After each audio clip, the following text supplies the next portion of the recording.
federal government awards or farming. This is the other farm. Yeah. Australia. Do you have pictures of our farm here or? Okay, this was one field farm. So Yeah, this is organically grown. this one, Yeah, this is this one. yeah, Sorry. that's okay. Yeah, please. So we grow the agaricus on wheat straw and chicken manure and gypsum, and we have very large composting facilities. We have to mix a lot of them, maybe 5-6 week process of mixing and turning with lots of machinery, and then we inoculate with the grain spawn with the agaricus, and then when we bring it to our farm here, it's what we call a phase 3 compost, so it's quite advanced. The mycelium has already grown through the substrate a lot, almost ready to grow, and then so we use machinery and conveyors to fill these racks and these shelves with, and maybe 11, or depending on the farm, 11 to 14 days later, we start getting mushrooms coming out like this. So most of the commercial operators in Australia, they use a fungicide in the casing soil. So that stops competing fungus growing and disease. But because we do it organically, we can't do that. So we have to be very, very careful with hygiene. I'm doing the wrong thing here. I'm not wearing the proper suit, but we're supposed to wear like lab coats and hats, and all the picking staff have gloves, and we have foot tips when you come in and out of the room. Everything has to stay very, very clean because with this size farm, if you get contamination, it gets into the air system, it spreads to the next room and the next room, and it can be very, very expensive problem if you get it. So we just have to be very careful to be very clean and make sure if we see any disease or any mold, they cover it very quickly, and we get rid of it. We just cover it in salt. That's the best thing for it. Most other companies, they'll use some chemical or something, but we just have to quickly cover it in salt and make sure the area around doesn't get any spread, no mushrooms go to other parts of the farm. But we produce maybe from this farm about 10 tonnes per week of agaricus, and we're about to start building another farm where we will do maybe 36 and then 48 and then 72 and then 96 tonnes per week. And this is the brown mushroom. We have a smaller farm that produce maybe 2 tonnes per week, but in Australia that's a very, very small farm, and we will change that farm to grow some of Jim's exotics and a few other things soon. This is our farm in 2 months ago when he came to Australia. But actually this farm you just purchased or just bought. This farm is already exists for 30 years, isn't it? Yeah, so this farm where you just saw those pictures, that was the first Dutch shelf farm in Australia. And my business partners, they started their compost company maybe 25 years ago. And this farm we converted to organic 2.5 years ago. So after I set up the first small farm and through that one, and then we got this farm and converted to organic, and now this is the farm we supply all the supermarkets with. But we need another bigger farm again. Actually, through our experience, if you use like an old farm, you could get a lot of accumulation of the disease or contamination or contaminants. So what is that happening like that?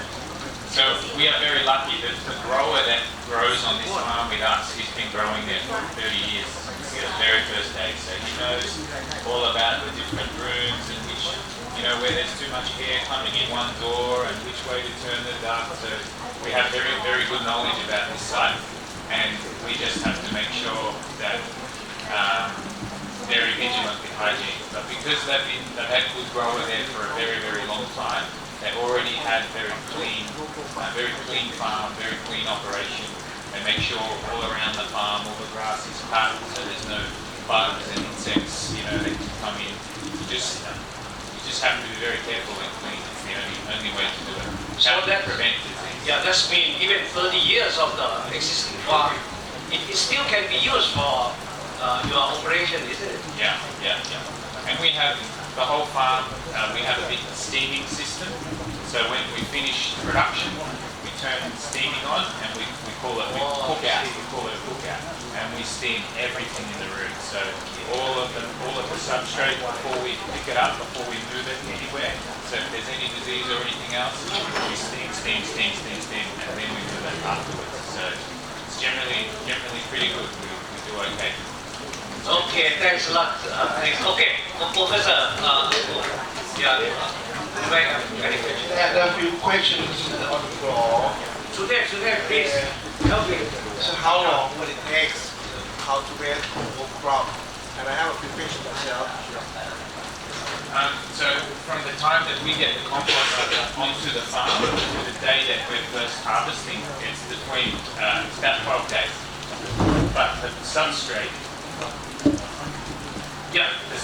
is colonized 5 weeks earlier. So in total, about 2 months from start to finish. But most of, 3/4 of it we do at the compost farm. And then we move it, we colonize the mycelium at the compost farm, and we move it to the growing site just before it's ready. Separation is that like 4 barrier, disease barriers? Yeah, these 2 farms. Can you get the microphone, please, so other people can listen to you also? Sorry. Is the 2 farms, the compost and the other farm, is that the different farms? You have a compost farm and a production farm. Are they separated for disease barrier? Some sort of. It's better to have, so the new farm we're building, we're designing it so we actually move the growing substrate twice during the growing procedure as well, so we can wash the rooms twice as often. Because we're going to do it at a much bigger scale, and we're still going to do it organically, we need to manage that risk. But in terms of having the compost side different, it's more about economics. Because some farms in Australia, most have gone out of business, but if you have a farm where you bring a very early compost, phase 1, to the site, then you have to wait another 4 weeks, another 3 weeks if it's phase 2. So the more advanced the compost is when you bring it there, the quicker you can utilize your infrastructure. But because the infrastructure is very expensive and labor is very expensive, you don't just want the farm sitting there waiting for the mushrooms to grow. So the more that you can do, the more colonized the substrate is on site. When you bring it in, it's almost ready, then you don't use up all the capital expenditure waiting for mushrooms to grow. That's great. And your ideal size of farm? To make 100 tonne or 90 tonne or whatever you mentioned? Yeah, so the size depends on whether you have, how many shells you have and how high. We're experimenting, or we were looking for the last maybe 12 months. We were thinking we were going to do a new farm on one single layer, which means the building is much bigger. But we have just very recently made the decision to go back to a shelf farm, but with different design shelves. So they tilt and they twist, and that agitates the mycelium a little bit to get better growth. And when it's tilted, the pickers, they don't have to lean over, so their posture is better for the health of the pickers. But we try to get 30 kilograms per square metre of growing surface.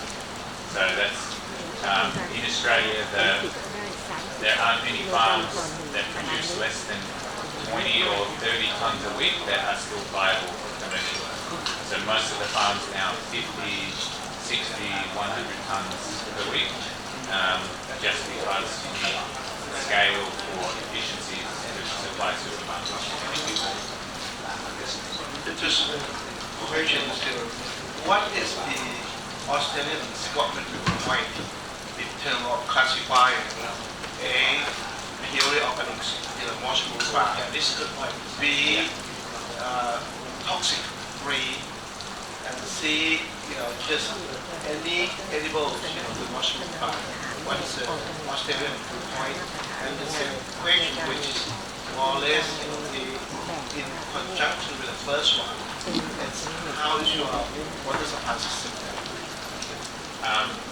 So the first question is the organics in Australia.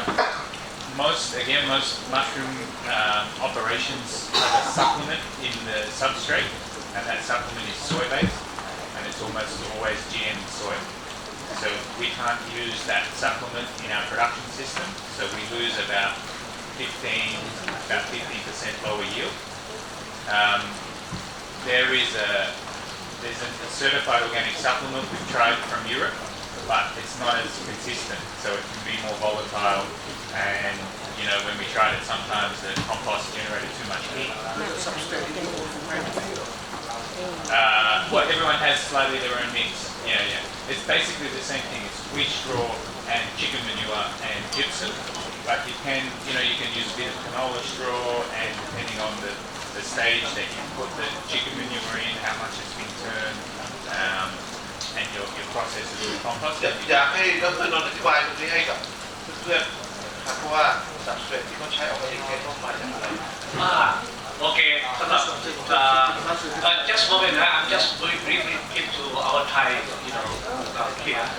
อันนี้เป็นเรื่องที่สำคัญมากสำหรับคนไทย เพราะว่าอาจารย์เองเนี่ยกับอาจารย์นวัฒน์เนี่ยถือว่าเรามือใหม่มากสมัยก่อน เราสอนให้คนไทยเนี่ยเพาะเห็ดแชมปิญองหรือเห็ดกระดูกเพาะแบบง่ายๆเพาะแบบอาศัยดินฟ้าอากาศนะปีแรกเนี่ยเราเพาะได้เยอะมากแต่พอเพาะซ้ำที่เดิมแล้วเนี่ยนะฮะผลผลิตมันต่ำลงผลท้ายเลิกเลยแล้วผมเนี่ยเป็นคนที่ทำผิดในวงการเห็ดอย่างแรงเลยคือไม่ได้เอ่ยถึงเรื่องการเพาะเห็ดกระดุมอีกเลยในประเทศไทยเพราะคนไทยจะไม่มีการรู้เรื่องเห็ดกระดุมเลยทั้งที่ทั่วโลกเนี่ยเขาเพาะเห็ดกระดุมวันนี้ผมถึงเชิญศาสตราจารย์ดร.พุทธนะมาฟังแล้วว่าไอ้เห็ดกระดุมนี่เป็นเห็ดที่สำคัญมากของโลกแต่ผมกับอาจารย์นวัฒน์เนี่ยนะเราไม่ได้พูดถึงเรื่องเห็ดกระดุมเลยเพราะเราทำไม่ได้เนื่องจากการช่วยบอกว่าไอ้ซับสเตรทเนื่องจากว่าการสะสมของเชื้อโรคในซับสเตรทเพราะฉะนั้นสิ่งที่คริสกำลังพูดถึงเนี่ยนะครับว่าปกติซับสเตรทก็คือวัสดุในการเพาะเราใช้ฟางใช้อะไรต่างๆนี่มานะไอ้นั่นก็ถือว่ายากแล้วแต่ถ้าทำเป็นเรื่องของออร์แกนิกแล้วเนี่ยซับสเตรทหรือฟางเนี่ยจะต้องออร์แกนิกด้วยซึ่งอันนี้เป็นเรื่อง Amazing มากสำหรับของออสเตรเลียผมถึงอยากให้ดร.พุทธนะได้รับทราบไปว่าที่ผมกำลังจะเชิญเขาให้มาลงทุนหรือมาทำไม่ต้องใหญ่ไม่ต้องเล็กไม่ต้องใหญ่นะมันทำได้นะครับแล้วถึงเวลาแล้วไม่งั้นเราต้องซื้อเห็ดมาจากทั่วโลกนะครับครับขอตอบตรงนี้ก่อน Yeah, I'm just talk about the substrate that we are generally we use any substrate. It might contribute a lot of fungicide and whatsoever. But your one is you are selected a substrate. ถ้าเกิดเขาสนใจเรื่องของซับสเตรทนะครับเดี๋ยวเราทานข้าวเนี่ยเราก็คือเขาแยกอันนี้we could have a separate meeting on how to prepare substrate and specific questions that I leave with you about water supply system. Yeah. And also with the substrate too, so in that casing layer, a lot of the farms, as I said, they put fungicide in the casing layer to prevent. And then if they get bugs, they close the room and they spray, and so we can't do any of that. With the water, again, we're very lucky at our compost farm. We sit on an aquifer, so we have lots and lots of water. We only use a small amount of the water that is in the aquifer, so that will last thousands of years. And at our farming operation, we are still on. This is submerged? Yeah. And that at our farming operation, we're still on main water. So just municipal water, same as everyone else. Thank you. Thank you very much, Chris. เดี๋ยวตอนเที่ยงนั่งคุยเขาได้นะครับแล้วน้ำเขาก็ใช้น้ำสะพานทั่วไปนะครับ Is there any question you have to ask? Please. Microphone, please, so that people, all of us can hear that.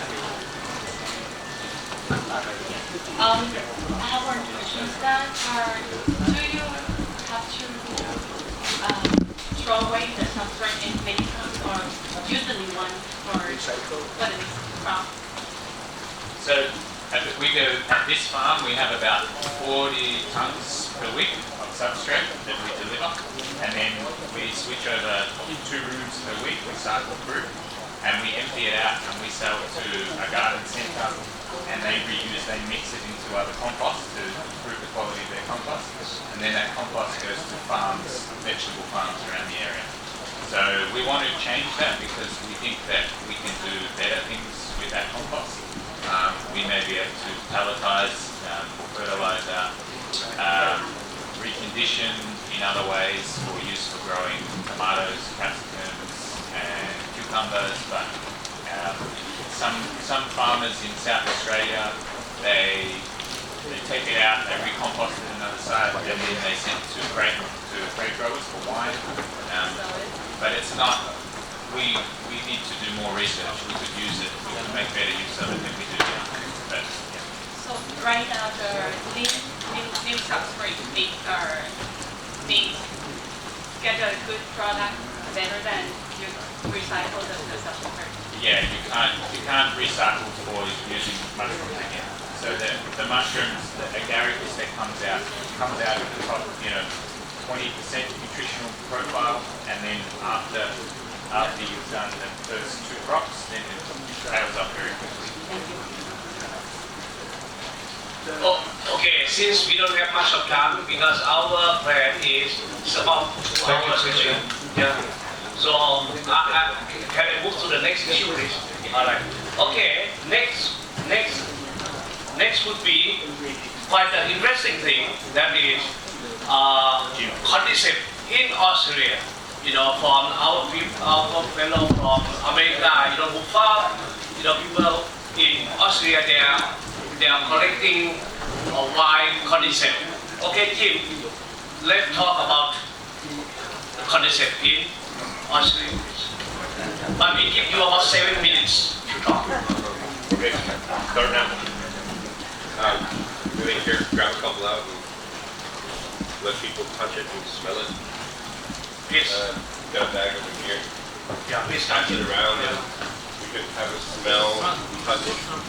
This bag is coming around here, just so you can see this one. This one is all broken pieces, so feel free to get inside this bag and break it, smell it, taste it.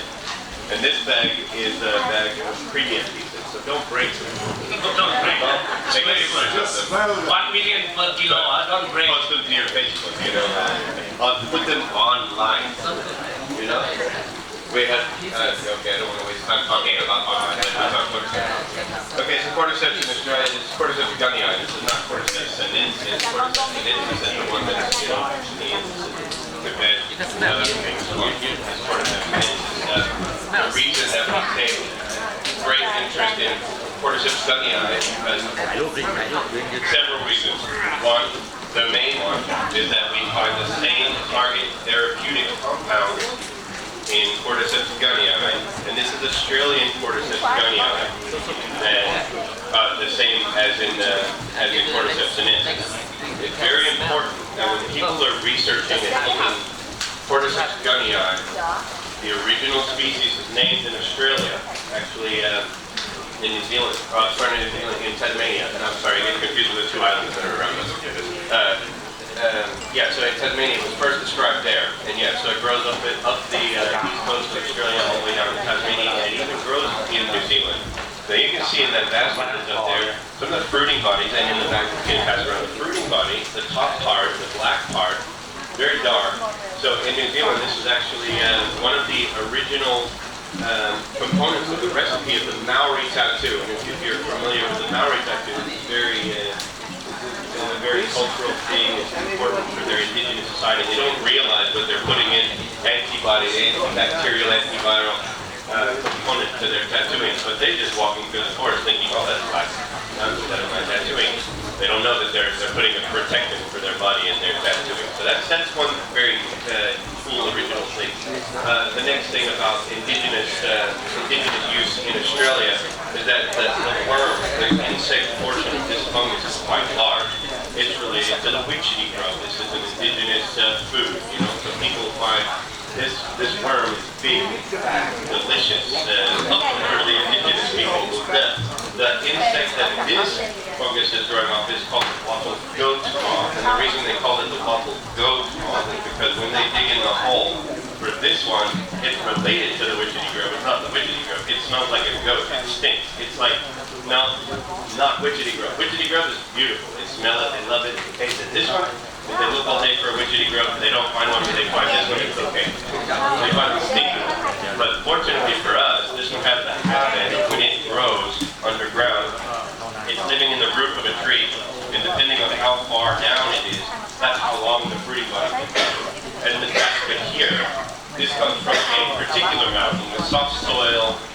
The roots grow very deeply in these trees, so that's why we find very long fruiting bodies here. In other hard Australian dry clay soils, the roots do not penetrate so deeply, they grow more along the surface. So we can find these very short fruiting bodies because they only have to go very short ways up and then back down. So their habit is when the larvae wants to become a moth, the larvae have a big moth, as big as my hand, like this. The moth is huge, very big. So the larvae is also very big. It takes about sometimes up to 6 years to grow, but 2 to 3 years is normal.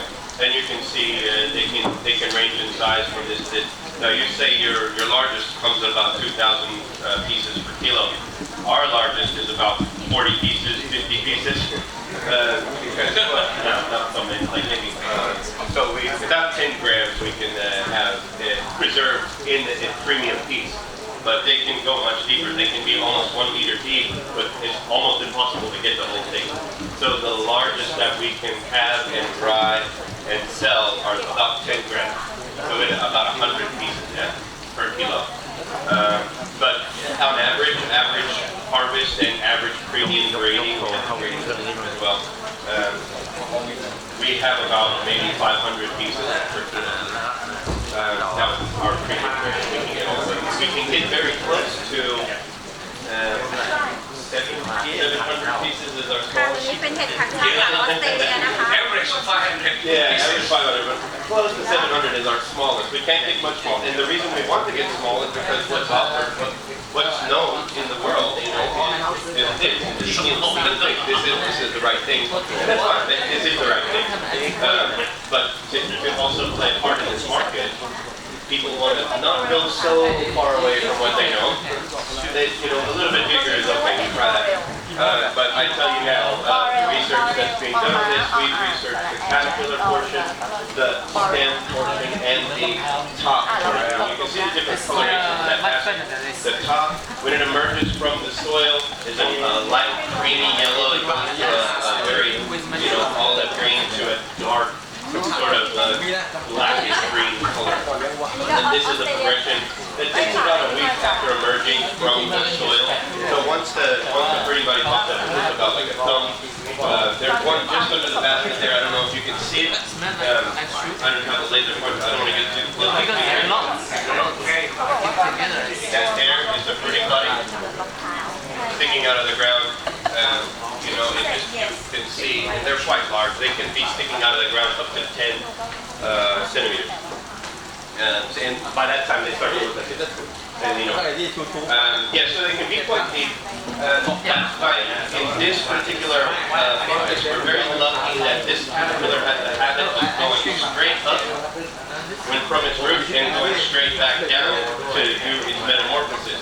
When it goes back down the tunnel, it makes a silk lining, and it's forming an escape tunnel from the beginning. And depending on how deep the root is, it makes the escape tunnel all the way up and goes back downstairs where it's nice and warm and happy.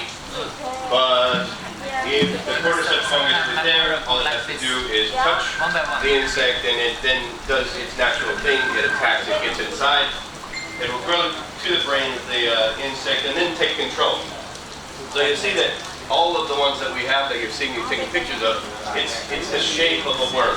I tell you now, there's no worm there. The last bit of material that's left over is the eye, which is made of the same sort of material that the fungus is made of, so it doesn't dissolve the eye. But the rest of the actual thing you see is called stromatized pupal tissue. So it's all fungus. And if you're passing around that in the bag where you can break it, you can break it open, it's fungus all the way through. Basically, the fungus is taking the shape, it's like water filling a container, filling it up. But it didn't do that first. It went straight to the brain and it exerts a and also allowing the cat to be controlled, so it knows the insect what to do. In this case, with this thing, the fungus pushes the insect back down, stays there, then engulfs it, mummifies it, turns it completely to fungus tissue, fruits the mushroom straight out of the nice silk-lined tunnel hole. So it's easy path up, and for the picker, if you pick it correctly, it's very easy to just take the worm outside. Now that's why, this is the second reason why we focus on this one. One, it has the right compounds. Two, it makes it very easy for us to get. There's other fungi very closely related to this that produce similar compounds, but the habit of this insect is to crawl along the roots of the tree before it comes out. So to pull, you can pull as long as you want. You'll never get the worm. So to dig and dig and dig, and they can be over a meter long because the fungus follows the path of the worm, and the worm doesn't go straight. So that's the second reason we go for this worm. Yeah. So how much? 7 minutes. Not so much. 1 minute. 1 minute left. Yeah. Okay. Sum up. Some. All right. So we have a grading system. In this case, we have so much more to play with to talk about a grading system. And where I was talking about my wife, or about the research, we have the caterpillar portion, the stem portion, and the cap portion. This is what we can talk about. They're actually called stromae. But the caterpillar having the most concentration of the medicinal compounds, the stem actually has the least amount, but has every one of them, and the cap is right there in the middle. And we say that that's because of the spore part. So the darker the cap, the more medicine in the cap. But the creamier color cap, the longer it's going to be fresh. So we have the ability to sell this product fresh for a long portion of the year, and people love to see it fresh. You know, you can play with it. The stems and the caps are very sweet, and that's due to the sugar content. You might call mannitol, you know, it's like, but when you smell the bag, it smells very sweet. The stem and the cap are very nice for cooking. It's like asparagus, very fibrous, and it's very sweet. But the caterpillar portion is very bitter. It's full of medicine, so and it's very, very strong. So the problem with this fungus is that we have so much of it, we can think, I can eat so much of it, but no, it's very strong medicine. If you have too much of this, and you can attest to this, if you have too many cordyceps, you can have where you'll walk diagonal. It's never going to make a major problem, but it can make you see vertigo. This is a major issue with any cordyceps. Okay, your time almost over. Okay, almost over. Almost over. Thank you for letting me talk. No, before thank Any you. question? Yeah, no, I have a question. I have some questions. Okay. But before your question, please, I just give you a hint. Since he came here, this is first time he is coming. He also bought cordyceps along. Oh, yeah. Not so many, but one suitcase anyway. One suitcase. He might be able to share with us with a small amount. Yeah. We prepare the hot order outside, and could you share to all of us? But you will find that it will be a little bit bitter, and those bitterness is medicine. And also his wife is working in the cancer institute, and what they proved that this mushroom is good for cancer. Please, thanks a lot, and you use your word of thank for all the audience, please. Okay. Thank you for listening to me. Thank you. There's just a quick question. Yes. Dumb question. As I said, I don't know anything about mushroom. I learned from our friend Bhutan, you need a very unique sort of environment, right temperature, right place. But when I look at you in Australia, you can grow almost anywhere else. So my question is, why that? Can we grow this sort of mushroom for yourself here in Thailand or even your hometown Texas? Yes, sure. Okay, so the mushrooms grow in a organic mechanistic symbiosis. So it's parasitic as well as symbiotic. The host of the fungus has a host tree, so they call it the wattle goat moth. It's an acacia species of tree. That particular moth, the larvae feeds on that particular tree, and you have to have the fungi. So, yes, if the fungi and the tree and the moth all present, then these things will grow so long as the environment is correct. And I know it looks like I get them everywhere, but no, I know where to go. So I haven't shown you the mountain where I go because we have no regulations, so anyone can go. But where we do have our source of our premium grade stuff, we actually have private owned land, not our own, but we have people who do have private owned land. They didn't realize they're living in a gold mine.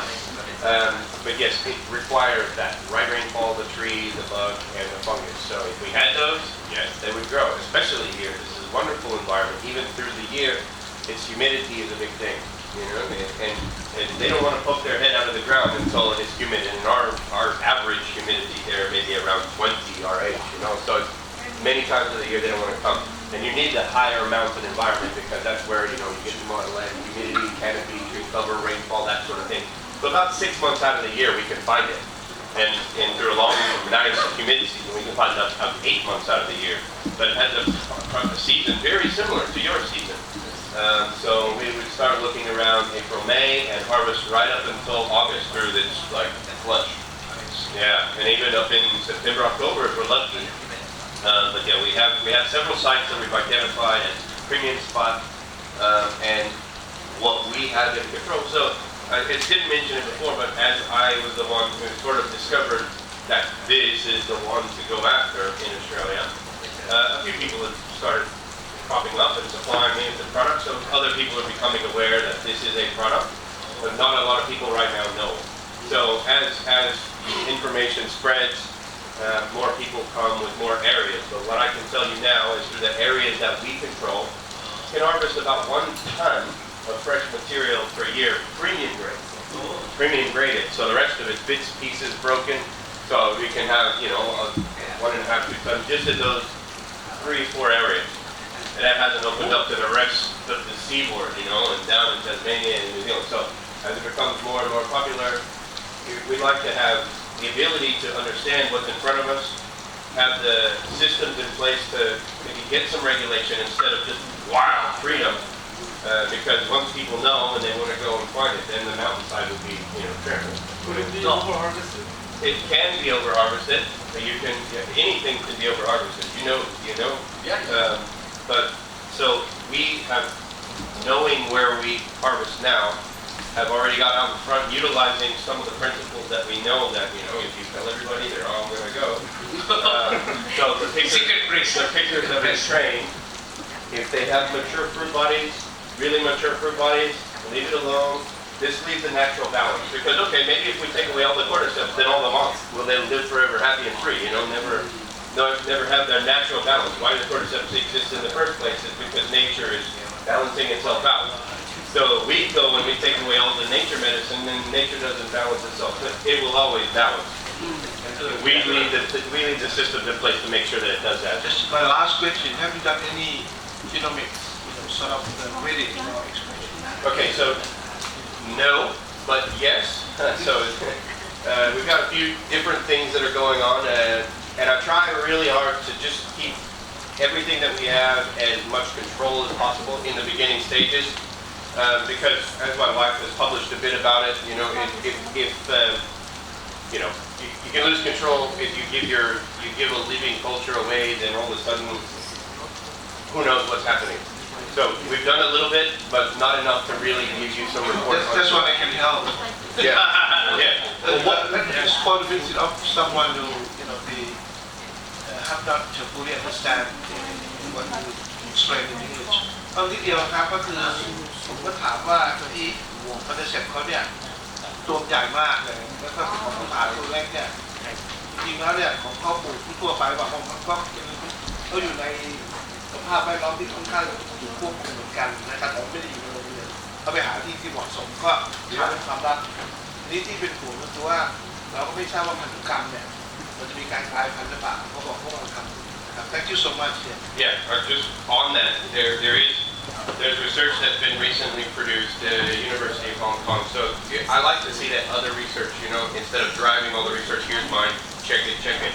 Research produced by University of Hong Kong has shown statistics, the genomics there. We are so close in relationship. If you remove 5 generations, that's as far gunny-eye separation from, you know, cordyceps sinensis. So you remove 2 more generations and you have cordyceps militaris. So we're a bit closer relation than cordyceps militaris.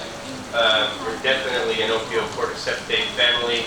We definitely have very, very close relationships with orthophonesis, and maybe one of the closest in the world. So, yeah, we've got a lot of work to do. We know that. We have a very exciting new product, and we have a lot of development. Okay, thanks a lot. Thanks a lot. Okay, since we don't have much of time, we have our friend from Chile. She's really concentrate on oyster mushroom anyway. So can you talk about your field or your expertise in Chile or in your PhD in Australia? Yeah. Okay. Thank you, Professor. So I did my undergraduate in Chile. Well, I was born in Chile, so I'm Chilean. And I did my undergraduate in biology, and I specialized in native mushrooms. And I did pigments of Boletaceae because we have native Boletaceae that are very important for the forest, for the native forest in rainy forest in Chile. And then I got a scholarship and I went to Australia to study my PhD, which I finished recently. So thankful. And here I did my PhD in oyster mushroom, and I look at the caffeine degradation using coffee grounds as a main subject. We are now publishing the work, but I can tell you that a little bit a little maybe later for when we have the second session. And here I am with Graham Price, so he is expert in button mushroom in Australia, and he helped me with my culture since he has the button mushroom background, and then we modified the conditions and then we did a bit of research together. I enjoy very much my time with him. I'm a very nice man. And in the other picture, I got a prize from the University of Sydney where I did a talk. So this is called 3-minute thesis, where you show your talk, you show your research to people, so you kind of translate all the scientific word into words that people can understand. And that is what I'm very passionate about, the science communication, which I'm very lucky to be part of. I was just recently working for the university, so we can get international students and they can build on the sense of belonging and feeling included within the university system very early stage, instead passing to a process that you get into the university, you get into your science, math, engineering degrees, and then you struggle trying to survive in another country. So that is another of my passions, science communication, being a bridge between the science and everything what we have done in the lab and in the mushroom farm, so that people understand what we're doing, the reasons, and then translate them for them.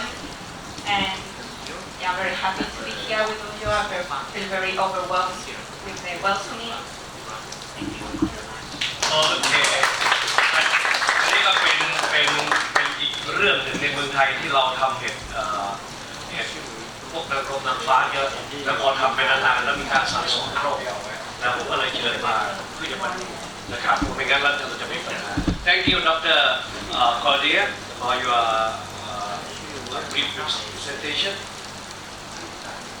So last year we got a great honor from the Vice President of Hopton, Japan, came here.